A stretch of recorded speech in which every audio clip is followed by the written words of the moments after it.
Good people, what's up? Listen, I am excited. I'm excited to be able to talk to you again. And if this video brings any value to you, do me a favor, like it and subscribe to the channel because we're going to have more. But why am I so excited? Is because I did not think that I would be having a conversation with you in this video and probably the two more, maybe three more videos next about Stranger Things. Huh? Aaron, you talking about the Netflix joint? You talking about the joint everybody's been talking about? That yes, I'm talking about Stranger Things. Now, why are you excited about Stranger Things? All right, let me ask you this. Are you a person that's super, super excited right now about 2026? Are you super excited about the possibilities that the new year is getting ready to bring? But are you a little uncomfortable about 2026 being the same year that 2025, 2024, 2023, you get it, has been? Is this, are you that person that has this dualism in your heart that goes, I'm excited, but I'm nervous. I got faith. I got a little bit of faith of what's going to happen, but I got some doubt. If that's you, I'm telling you, Stranger Things is going to be able to help unlock that. If you are struggling with walking into 2026 and the possibilities that it can have, I'm telling you, watching this video is the right decision. So let's get to it. Let's simply get to it. All right, Stranger Things. They're on season 5, which is the final season, and the new last episode is getting ready to drop December the 31st, New Year's Eve. And so I actually had to be honest, I had to tap back in. I had to tap back into Stranger Things. I was all the way through season 3. It took too long to come back with season 4, and I wasn't tapped in. But I got to go. Shout out to my brother. Adam put this amazing post about the brilliance of Stranger Things, and I said, I need to tap back in. And that's why I'm tapping in with y'all. That's why I'm tapping in with y'all right now. Because I do believe with this video here, and I'm telling you, there's probably 2 to 3 more that's coming afterwards, but this video right here is going to help you land the plane for a positive 2026. If y'all ready to go, let's talk about it. All right. So how do we have a good 2026, and what does Stranger Things tell us? If you go back to when we just talked about earlier, what's the one thing that I know that we're a little nervous about? Is will this year coming up be better than the year that I just experienced? And that piece right there, that anxiety, that uncertainty, that doubt is packaged, and we can call it overanalyzing, procrastination, perfectionism, controlling, whatever it is. It's all packaged in the very premise on what Stranger Things is built upon. Where this whole thread has been pulled through from season 1 now to season 5. It's one word, 4 letters. You want to know what it is? Fear. And we got to be honest that there's a lot of us that are navigating fear right now. If you actually take a step back and look at your 2025, there's probably some decisions that you're not proud of because you either made them or didn't make them because you were navigating and using fear as your GPS and your compass.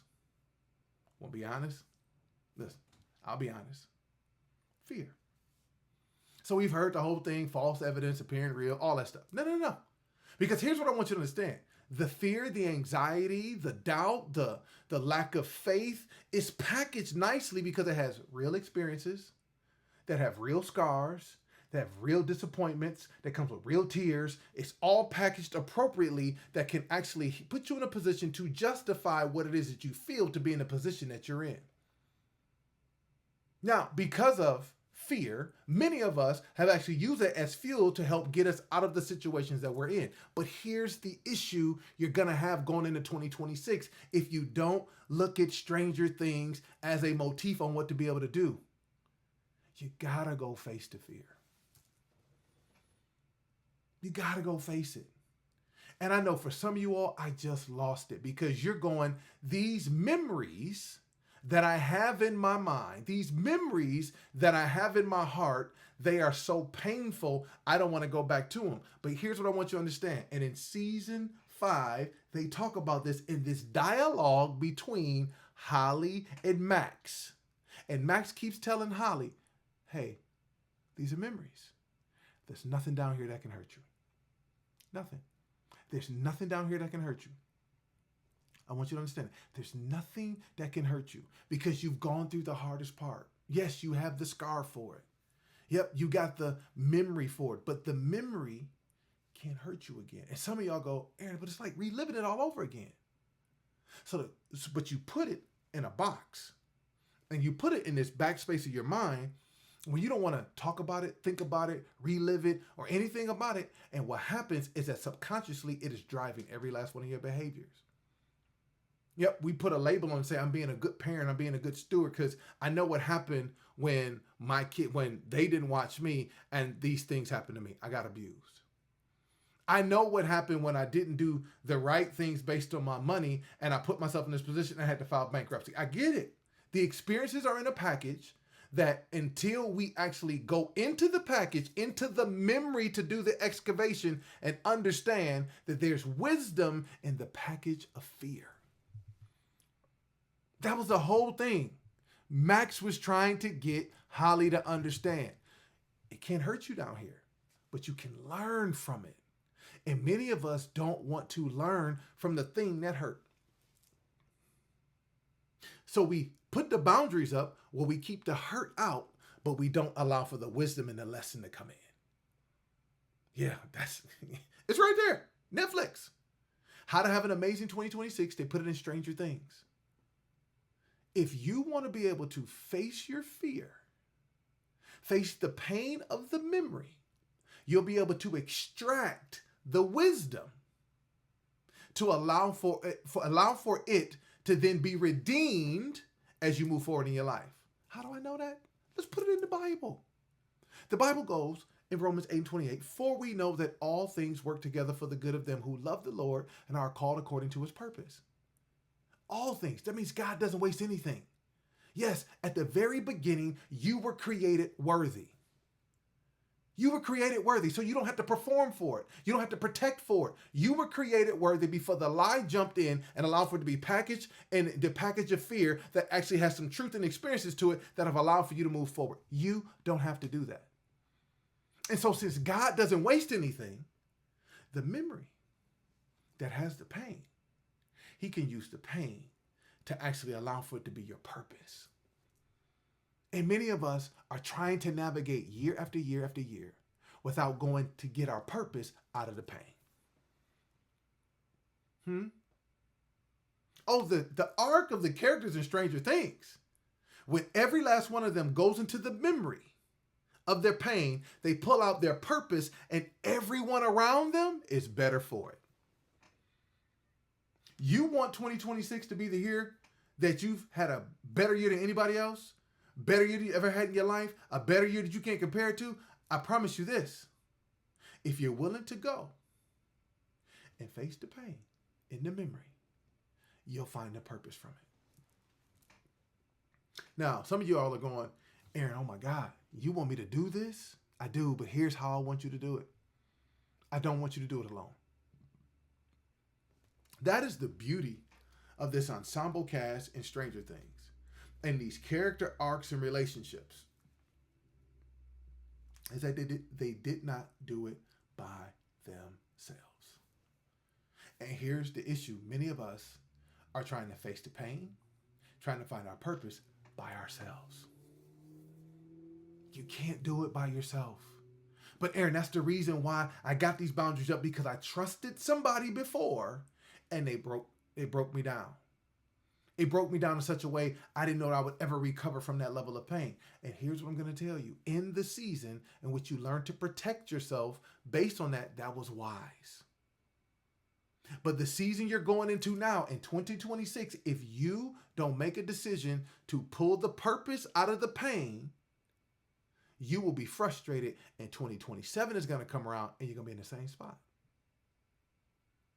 So how do I do it? I got 4 questions. Whether it's allowing people in, taking new jobs, buying new houses, whatever the case may be, I got 4 questions I want you to do as you're looking and saying, Aaron, I want to do this, but I don't want to do it by myself, but I'm scared to do it with somebody because last time I got it. So the decision, simple.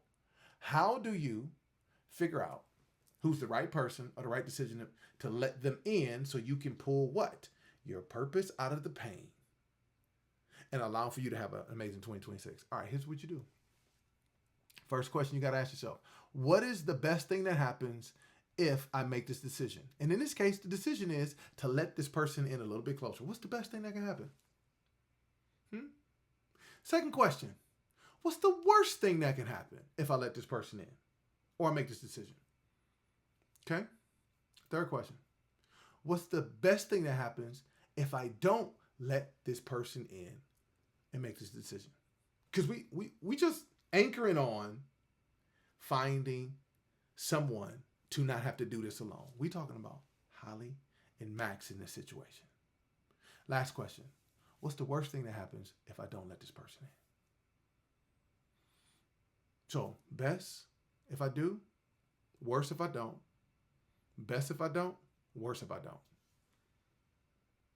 And if we can ask those 4 questions, what you're going to find is that you're bringing a historical perspective into your present and you're missing on the resources that God has around you right now. You're missing it. And it's okay. But you get a chance to make a different choice. You get a chance to make a different decision. So, the wisdom that Max gave Holly, I want to give to you, is that you have actually lived through and experienced the worst part of that memory. I'm not telling you to go in there by yourself because Max didn't let Holly go by herself and Holly didn't let Max go by herself. They went together. We see in the Bible, we got Jonathan and David. We got Joshua and Caleb. We got Moses and Aaron. We got Ruth and Naomi. The beautiful of the pairs is that you don't have to do it by yourself. There's somebody close to you that's waiting for you to let them in so they can help you go into the memory, pull out the pain, and find the purpose. And that's going to be the ability for you to have an amazing 2026 because you will no longer be living underneath the weight of the lie that you have to protect yourself in a way that you didn't have to. And you get a chance to live in the space of being created worthy. That's it. If we face our fears in 2026 and we don't face them by ourselves, we will live more authentically because we're going to know that we were created worthy. So listen, I appreciate y'all taking the time. But I told y'all, this is only video 1 related to Stranger Things. I want to be able to go a little bit deeper into the characters and how we're going to have an amazing 2026 in using Stranger Things as our motif, as our blueprint. So if you're struggling with the feeling and the tension that 2026 could be like 2025, your right decision is subscribing to this channel and you'll be ready when the next video shows up.